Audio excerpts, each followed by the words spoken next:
Hello students, आज हम पढ़ेंगे कक्षा 9 की वाणिज्य बुक का चैप्टर नंबर 6 जिसका नाम है तलपट। और इसके कुछ क्वेश्चंस तो हम कर चुके हैं इससे पहली वीडियो में। आज उससे आगे के क्वेश्चंस थे वो करेंगे। जैसे क्वेश्चन नंबर 7 है, ये आपका 6 तक हम कर चुके हैं ऑलरेडी पहले।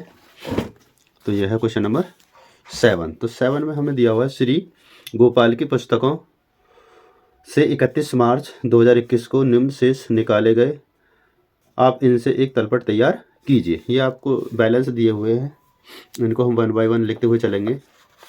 सॉल्यूशन मैंने किया हुआ है और लिखना है बस इनको हमें समझ के। जैसे सबसे पहले आपको है पूंजी, तो पूंजी आपका आ जाएगा डेबिट क्रेडिट साइड में 23,080। दूसरे नंबर पर आपको रोकड़ खाता ये हो जाएगा कैश अकाउंट डेबिट साइड में। उसके बाद लेनदार दिए हुए हैं 1,320 रुपये के, तो ये आ जाएंगे आपके क्रेडिट साइड में क्रेडिटर्स 1,320। उसके बाद आता आपका विक्रय खाता, ये आपका क्रेडिट होता है सेल्स अकाउंट 10,870। इसके बाद व्यापार खाते को लिखते हैं व्यापार व्यय खाता, तो ये होता है ट्रेड एक्सपेंस अकाउंट 95 रुपीज़। उसके बाद है दैव्य पत्र, तो दैव्य पत्र भी आपका इधर ही आएगा क्रेडिट साइड में बिल्स पेबल के नाम से 1,100 रुपये। इसके बाद आता है मजदूरी खाता, तो मजदूरी को लिखते हैं वेजेस अकाउंट 725 रुपये। इसके बाद आपको दिया हुआ है वेतन खाते को लिखते हैं सैलरीज अकाउंट 1,400 रुपये। फर्नीचर खाता यानी फर्नीचर अकाउंट डेबिट में ही आएगा 5,200 रुपये। उसके बाद है आपका विक्रय वापसी खाता, तो इसको लिखते हैं सेल्स रिटर्न अकाउंट, तो सेल्स आपकी क्रेडिट होती है और सेल्स रिटर्न अकाउंट आपका डेबिट होता है, तो ये आएगा डेबिट साइड में 215 रुपये। उसके बाद है गाड़ी भाड़ा आपको दिया हुआ है 1,210 रुपये का, और ये खर्चा है तो ये आपका डेबिट में आएगा कार्टेज अकाउंट के नाम से 1,210 रुपये। आगे दिया हुआ है आपको भवन, और भवन है आपका कितने रुपए का, भवन है 10,500 का, तो ये आ जाएगा आपका बिल्डिंग अकाउंट डेबिट में, क्योंकि जितनी भी संपत्तियां होती है सब हमारी डेबिट होती है, डेबिट साइड में बिल्डिंग अकाउंट 10,500। उसके बाद है प्रारंभिक रहतिया अभी हमारी संपत्ति है तो ओपनिंग स्टॉक डेबिट में ही आएगा 1,215 रुपये का। उसके बाद है देनदार, ये हमारी करंट एसेट्स होते हैं डेटर्स, डेबिट में आ जाएगा 2,200 रुपये। और उसके बाद है निजी व्यय आ गया, तो यानी खर्चा हो गया, तो इसको लिखते हैं निजी व्यय को ड्राइंग अकाउंट, ड्राइंग्स लिखते हैं इसको, ड्राइंग्स अकाउंट हो जाएगा आपका 1,200 रुपये। फिर आता है छूट खाता ऋणी, ये भी आ जाएगा आपका 115 रुपये डेबिट में आ जाएगा, खर्चा है डिस्काउंट। उसके बाद आता है आपका बिल्स रिसीवेबल यानी कि प्राप्य विपत्र 1,500 रुपये, तो डेबिट में आएंगे क्योंकि हमारी संपत्ति हैं। उसके बाद आता है आपका नेक्स्ट क्रय खाता को लिखते हैं परचेज आपका हो जाएगा डेबिट 8,950 रुपये। उसके बाद आता है बट्टा यानी कि बट्टा खाता, ये डिस्काउंट खर्चा ही होता है, तो डिस्काउंट हो जाएगा आपका 80 रुपये। और लास्ट में बचता है आपका कमीशन खाता धनी, तो कमीशन आपका क्रेडिट होता है, तो कमीशन यहाँ जाएगा कमीशन अकाउंट 1,325 रुपये। और लास्ट में आता है परचेज रिटर्न यानी कि क्रय वापसी, ये भी आपका क्रेडिट होता है, क्योंकि परचेज आपकी डेबिट होती है तो परचेज रिटर्न क्रेडिट होती है 310 रुपये। इस तरीके से अब हम डेबिट साइड का टोटल करेंगे और फिर क्रेडिट साइड का टोटल करेंगे, तो ये आ जाएगा आपका 38,005 डेबिट का और 38,005 रुपये आ जाएगा आपका क्रेडिट साइड का। इस तरीके से क्वेश्चन नंबर 7 कंप्लीट हो जाता है। अब है आपका क्वेश्चन नंबर 8। क्वेश्चन नंबर 8 में क्या है, आपको निम्नलिखित शेषों से 31 दिसंबर 2021 को अग्रवाल एंड कंपनी का तलपट बनाइए, जिसमें आपको पूंजी, रोकड़, बैंक शेष, क्रय विक्रय, निजी व्यय, फर्नीचर, छूट, वेतन, देनदार और इधर दूसरी दिए हुए बैलेंस, कमीशन, धनी, विज्ञापन, सामान्य व्यय, मजदूरी, डाक व्यय, ऋण, धनी, यंत्र, भवन, किराया, मोटर एक्सेप्टा, सभी एलिमेंट दिए हुए हैं, इनसे हमें क्या तैयार करना, तलपट। तो क्वेश्चन नंबर 8 इस प्रकार है, हमें बनाना है तलपट ट्राई बैलेंस कब, एज ऑन 31 दिसंबर 2021। तो सबसे पहले आपको दिया हुआ था इसमें भी पूंजी, तो पूंजी आपका कैपिटल लिखते हैं और ये आता है आपका क्रेडिट साइड में, ये क्रेडिट साइड है 15,000 रुपये। उसके बाद रोकड़ है 1,000 रुपये, तो रोकड़ आपका डेबिट होता है, इधर आ जाएगा। उसके बाद है बैंक शेष, बैंक बैलेंस डेबिट होगा 3,000 रुपये। उसके बाद दिया हुआ आपको क्रय को लिखेंगे परचेज, डेबिट होगा। विक्रय दिया हुआ है, विक्रय आपका क्रेडिट हो जाएगा, सेल्स यानी कि 15,000 रुपये। उसके बाद है निजी व्यय, निजी व्यय को लिखते हैं ड्राइंग्स, तो आपके 600 रुपये हैं, डेबिट हो जाएंगे। फिर है फर्नीचर, फर्नीचर आपकी संपत्ति है, डेबिट होगा 1000 रुपये। छूट ऋणी, ऋणी मतलब डेबिट, तो ये आपकी डिस्काउंट है, इसी में आ जाएगा डेबिट साइड में 120 रुपये। आगे चलते हैं। फिर है वेतन, वेतन आपको लिखेंगे खर्चा है, डेबिट होगा सैलरीज 2000 रुपये। फिर है लेनदार, लेनदार आपके क्रेडिट होते हैं, क्रेडिटर्स के नाम से 4420 यहाँ जाएंगे। उसके बाद देनदार, देनदार आपकी संपत्ति हैं, डेटर्स, तो आपका ये डेटर यानी DEBTORS डेप्टर्स, ये आ जाएगा डेप्टर्स के नाम से 3500 रुपये डेबिट में। आगे चलते हैं। फिर है कमीशन धनी, तो कमीशन धनी का मतलब क्रेडिट होगी, कमीशन 220 रुपये। उसके बाद आपका है विज्ञापन, विज्ञापन को लिखते हैं एडवर्टाइजमेंट, एडवर्टाइजमेंट 300 रुपये डेबिट में आ जाएगा। फिर है सामान्य व्यय, जनरल एक्सपेंस 500 रुपये। फिर है वेजेस यानी मजदूरी, आपका दिया हुआ 2000 रुपये, डेबिट में ही आएगा, खर्चा है। फिर है डाक में, डाक में भी आपके पोस्टेज एक्सपेंस डेबिट में आएंगे 50 रुपये।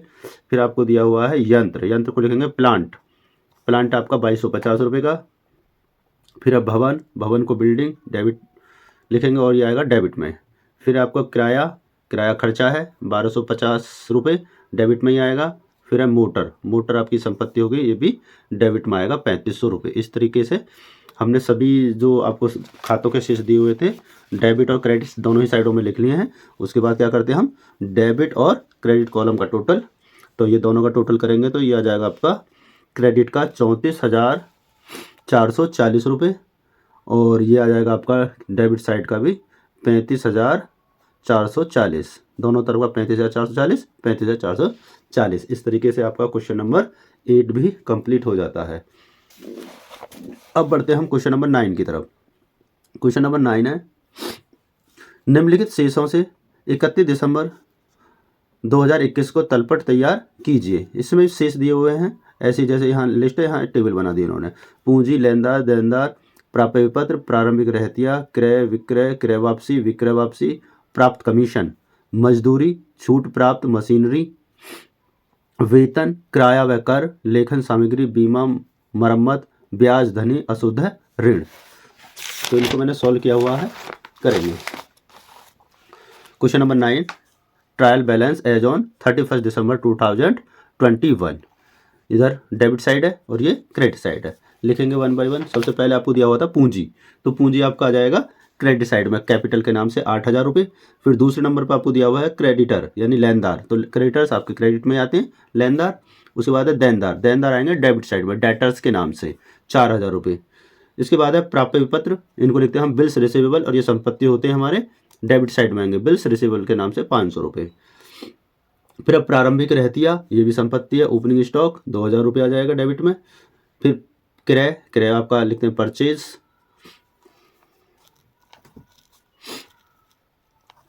परचेज इधर आ जाएगा डेबिट में। उसके बाद 8000 रुपये। आगे बढ़ते हैं। फिर है विक्रय, विक्रय आपका सेल्स, ये होता है क्रेडिट, क्रेडिट साइड में आ जाएंगे 10,000 रुपये। फिर है क्रय वापसी, क्रय वापसी आपका क्रेडिट में आता है, परचेज रिटर्न के नाम से 500 रुपये हो जाएंगे। इसके बाद है विक्रय वापसी, विक्रय वापसी आपका डेबिट में आएगा, सेल्स रिटर्न के नाम से 1000 रुपये। इसके बाद है प्राप्त कमीशन या कमीशन प्राप्त, ये आपकी इनकम हो गई तो क्रेडिट में आएगी, कमीशन रिसीव्ड 500 रुपये। आगे है मजदूरी, मजदूरी खर्चा है तो इधर आ जाएगा वेजेज अकाउंट 1000 रुपये डेबिट में। फिर है छूट प्राप्त, छूट प्राप्त इनकम हो गई तो डिस्काउंट रिसीव्ड क्रेडिट में आएगा 500 रुपये। आगे बढ़ते हैं मशीनरी, मशीनरी आपकी 5000 की संपत्ति है तो मशीनरी अकाउंट 5000 रुपये आ जाएगा डेबिट साइड में। फिर वेतन खर्चा है, सैलरी 1200 रुपये आ जाएगा डेबिट में। फिर है किराया व कर खर्चा है, रेंट एंड टैक्स, ये भी डेबिट में आएगा 1200 रुपये। फिर है लेखन सामग्री, ये भी खर्चा है, स्टेशनरी 100 रुपये आ जाएगी। उसके बाद बीमा, ये भी एक्सपेंस है, ये भी आपका डेबिट में आएगा, इंश्योरेंस के नाम से 200 रुपये। नेक्स्ट है आगे रिपेयर, मरम्मत, ये भी खर्चा हो गया, डेबिट में आएगा। और लास्ट में आपका है अशुद्ध ऋण, इनको लिखते हैं बैड डेब्ट्स, और ये डेबिट साइड में आते हैं और ये एक तरीके से हमारा लॉस होता है। तो इस तरीके से हमारा क्वेश्चन नंबर 9 भी कंप्लीट हो जाता है। करते हैं इसका डेबिट का टोटल और क्रेडिट का टोटल करेंगे तो 24,600 और 24,600, जबकि आपकी बुक में जो दिया हुआ है आंसर वो है 25,000 रुपये, जो गलत है। जो राइट आंसर आएगा वो यही आएगा 24,600, इसे सही कर लेंगे अपनी बुक में भी और इधर भी। इस तरीके से नोट कर लेंगे, अच्छे से समझ गए। आगे बढ़ते हैं क्वेश्चन नंबर 10 की तरफ। क्वेश्चन नंबर 10 आपका कुछ इस प्रकार है। इसमें बैलेंस दिए हुए हैं 10 में भी। विजय एंड सन्स की 31 मार्च 2021 को समाप्त होने वाली वर्ष में निम्नलिखित बाकियां थीं। अभी जैसे बैलेंस दिए हुए थे सेम वैसे ही दिए हुए हैं। पूंजी खाता, प्रारंभिक स्कंद यानी स्टॉक, बीमा, मशीनरी, स्टेशनरी, अलमारी, किराया, देनदार, वेतन, लेनदार, क्रय वापसी, नकदी, विक्रय वापसी, बैंक में जमा, प्राप्य विपत्र, क्रय, देय विपत्र, बट्टा, डेबिट, विक्रय और कमीशन डेबिट। इस तरीके से सेम वैसे ही करना हमें। क्वेश्चन नंबर 10 इस प्रकार है। Question number 10 trial balance as on 31 March 2021, debit side और ये क्रेडिट साइड। स्टार्ट करेंगे। सबसे पहले आपको पूंजी खाता दिया हुआ है और पूंजी खाता आपका कहाँ था? क्रेडिट साइड में, कैपिटल अकाउंट के नाम से 19,050। आगे फिर दूसरा पॉइंट दिया हुआ है कैप प्रारंभिक स्कंद, तो इसे लिखेंगे ओपनिंग स्टॉक डेबिट में 8,500। फिर आपका बीमा खर्चा हो जाएगा, इंश्योरेंस 400 रुपये। फिर आपको मशीनरी संपत्ति हो गई, ये भी डेबिट में आएगी, मशीनरी अकाउंट 10,000 रुपये। फिर आपका है स्टेशनरी आपकी क्या हो जाएगा? खर्चा, तो स्टेशनरी डेबिट में आएगा 250 रुपये। फिर है अलमारी, अलमिरा या लॉकर के नाम से 750 रुपये डेबिट में आएंगे। अगला है किराया, किराए को रेंट लिखते हैं, ये भी खर्चा हो गया, डेबिट में आएगा। इसके बाद है देनदार, देनदार आपकी संपत्ति होती है करंट, ये भी डेबिट में आएंगे। डेटर्स अकाउंट 19,000 रुपये। फिर नेक्स्ट वेतन, वेतन आपका डेबिट में ही आएगा, खर्चा है 1,900 रुपये सैलरी अकाउंट के नाम से। आगे बढ़ते हैं। फिर है लेनदार, तो लेनदार आपके किधर आएंगे? क्रेडिट साइड में आते हैं, जिनको लिखते हैं हम क्रेडिटर्स 22,500। आगे बढ़ेंगे। फिर है आपका क्रय वापसी, क्रय वापसी को लिखते हैं हम परचेज रिटर्न, ये भी आपका क्रेडिट में आएगा 1,000 रुपये। फिर आता है नकदी, नकदी को लिखेंगे हम कैश 9,100 रुपये, ये आपका आएगा डेबिट साइड में 9,100 रुपये। फिर आपका विक्रय वापसी, ये भी डेबिट में आएगा, सेल्स रिटर्न के नाम से 500 रुपये। फिर आपको दिया हुआ बैंक में जमा, बैंक डिपॉजिट या बैंक बैलेंस 350 रुपये आ जाएगा। फिर है प्राप्य विपत्र, इनको लिखते हैं बिल्स रिसीवेबल, ये भी हमारी करंट एसेट्स होते हैं और डेबिट में ही आएंगे 850 रुपये। फिर दिया हुआ है आगे आपको देय विपत्र, देय विपत्र को लिखते नहीं, पहले परचेज है, परचेज यहीं आएगा, परचेज अकाउंट 15,000 रुपये डेबिट में आएगा। इसके बाद आपको देय विपत्र, तो देय विपत्र होता है आपका बिल्स पेबल, आपको दिए हुए हैं और ये आएंगे क्रेडिट साइड में 500 रुपये। आगे बढ़ते हैं। बट्टा डेबिट यानी डिस्काउंट, आपको डेबिट साइड में लिखना, डिस्काउंट 500 रुपये। और इसके बाद है विक्रय, विक्रय है 27,500 जो क्रेडिट में आएगा 27,500। इसके बाद कमीशन दिया हुआ है और कमीशन है 650 रुपये डेबिट में, तो ये डेबिट में ही आ जाएगा इस तरीके से। और आप डेबिट का टोटल करेंगे और क्रेडिट का टोटल करेंगे, कमीशन और डिस्काउंट, ये तो दोनों तरफ का टोटल करेंगे, ये आएगा 70,550 रुपये डेबिट का और 70,550 रुपये आपके क्रेडिट का। इस तरीके से क्वेश्चन नंबर 10 कंप्लीट। अब हमारे पास जो क्वेश्चन नंबर 11 और 12 हैं उसमें हमें तलपट दिया हुआ है ऑलरेडी। अब इसका करना क्या है हमें, ये देखो आपको तलपट दिया हुआ है और ये तलपट आपका गलत बना हुआ है। क्या दिया? क्वेश्चन नंबर 11 है निम्नलिखित तलपट का योग नहीं मिलता, इसकी जांच कीजिए तथा शुद्ध तलपट बनाकर दिखाइए। ये हमें तलपट दे रखा है, हमने दोनों अलग अलग बैलेंस बना रखे थे, कॉलम जो आपके बैलेंस है वो अलग अलग लिखे थे, जब भवन इनके डेबिट क्रेडिट इन्होंने एक साथ लिखा है और अमाउंट के अलग अलग कॉलम बनाए, उससे कोई फर्क नहीं, वहाँ आसान मेथड है वो, उसी से कर लेंगे आप। तो ये है अलग अलग आ रहे हैं, देखो ये आ रहा आपका 95,000 रुपये डेबिट का और क्रेडिट का आ रहा 95,400, जबकि हमें सही करना है कि सही क्या आना चाहिए, ये भी सही नहीं है, तो हमें सही करना है इसको। तो मैंने किया हुआ है क्वेश्चन नंबर 11 को इस तरीके से सही करेंगे। सबसे पहले आपको दिया हुआ था भवन, तो भवन आता है डेबिट साइड में, दिया हुआ ना, भवन डेबिट साइड में 35,000 रुपये आ जाएगा। फिर है विविध देनदार, ये भी डेबिट में आ जाएंगे 10,000 रुपये। फिर आपको दिया हुआ विविध लेनदार, ये डेबिट में लिख रखे हैं इन्होंने 20,000, ये आएंगे क्रेडिट में, सन्ड्री क्रेडिटर्स 20,000 रुपये क्रेडिट में। उसके बाद छूट प्राप्त, छूट प्राप्त हमारी इनकम होती है, तो ये क्रेडिट में ही आएगी 1,200 रुपये। उसके बाद दत्त छूट, ये हमारी डेबिट साइड में आएगी और ये हमारा खर्चा होता है एक तरीके का, तो ये आ जाएगा डेबिट में 3400 रुपये। उसके बाद नेक्स्ट है ढुलाई व भाड़ा, यानी कि कार्टेज आपका डेबिट में आएगा कितना 1,500 रुपये, सही लिखा हुआ था इन्होंने भी। आगे बढ़ते हैं, पूंजी खाता। पूंजी खाता आपको दिया हुआ है 30,000 रुपये, क्रेडिट में लिखना, क्रेडिट में आ जाएगा कैपिटल अकाउंट 30,000 रुपये। उसके बाद है आहरण। आहरण 1,000 रुपये के डेबिट में लिखने हैं, डेबिट में लिखे हुए हैं तो ये डेबिट में लिखेंगे। उसके बाद है रोकड़ हाथ में 6,000 रुपये, सही लिखा हुआ है, 6,000 डेबिट में ही आएगा। उसके बाद है परचेज।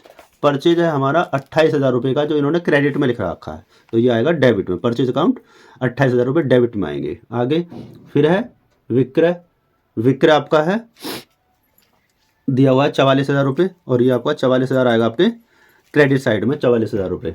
उसके बाद आपको दिया हुआ है फर्नीचर 2,400 रुपये, और फर्नीचर आपका आएगा डेबिट में क्योंकि संपत्ति है, सही लिखा हुआ है इन्होंने भी। फिर है वेतन।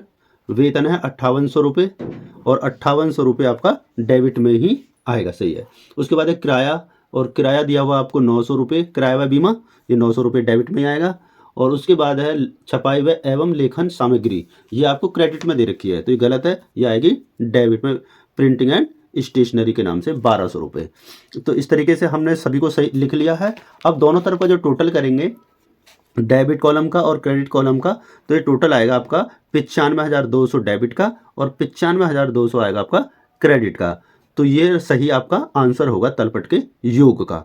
तो इस तरीके से सेम वैसे ही आपको क्वेश्चन नंबर 12 दिया हुआ है।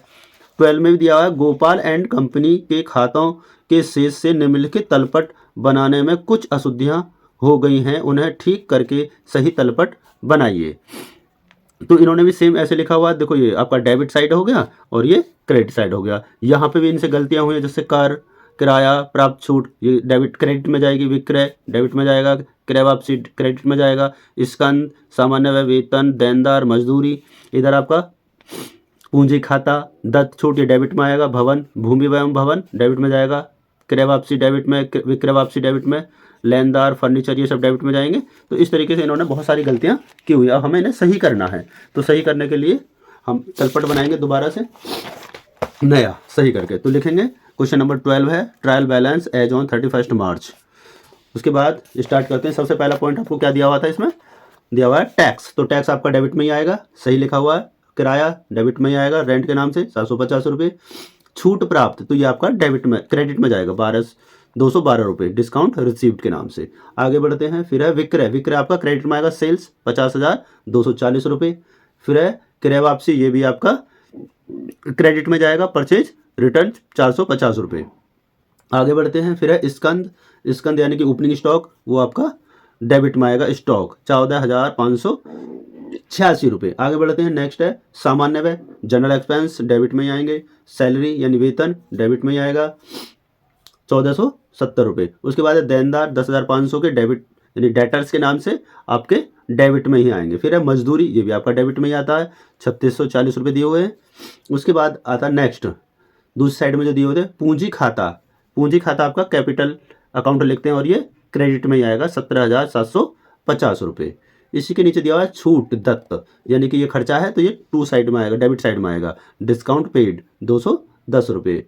फिर है भूमि एवं भवन, तो इसके लिए लैंड एंड बिल्डिंग लिखेंगे हम, 7480 रुपये डेबिट में आएगा। फिर है क्रय, क्रय भी आपका डेबिट में आएगा, परचेज 31,152 रुपये। विक्रय वापसी, ये भी आपका डेबिट में आएगा, सेल्स रिटर्न 964 रुपये। फिर है फर्नीचर, इससे पहले है लेनदार, तो लेनदार आपका क्रेडिट साइड में आएगा, क्रेडिटर्स के नाम से 10,260 रुपये। इसके बाद जो आपको है फर्नीचर, तो फर्नीचर आपका डेबिट में आएगा, फर्नीचर 300 रुपये का है।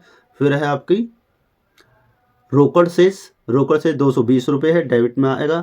फिर है प्लांट यानी यंत्र व कल, तो इसके लिए लिखेंगे प्लांट एंड मशीनरी 5,950 रुपये। और लास्ट में दिया हुआ आपको डाक व तार व 860 रुपये, तो ये आपका डेबिट में आएगा। पोस्टेज एंड टेलीग्राम 860 रुपये, जिससे पहले हमने लिखा था प्लांट एंड मशीनरी 5,950 रुपये। तो इस तरीके से हमने सभी को लिख लिया, डेबिट और क्रेडिट को। जब डेबिट क्रेडिट का आप टोटल करेंगे तो ये आपका डेबिट साइड का आएगा 78,912 रुपये डेबिट साइड का आएगा, और क्रेडिट का भी आएगा आपका 78,912। लेकिन पहले क्या दिया हुआ था, दोनों अलग अलग थे।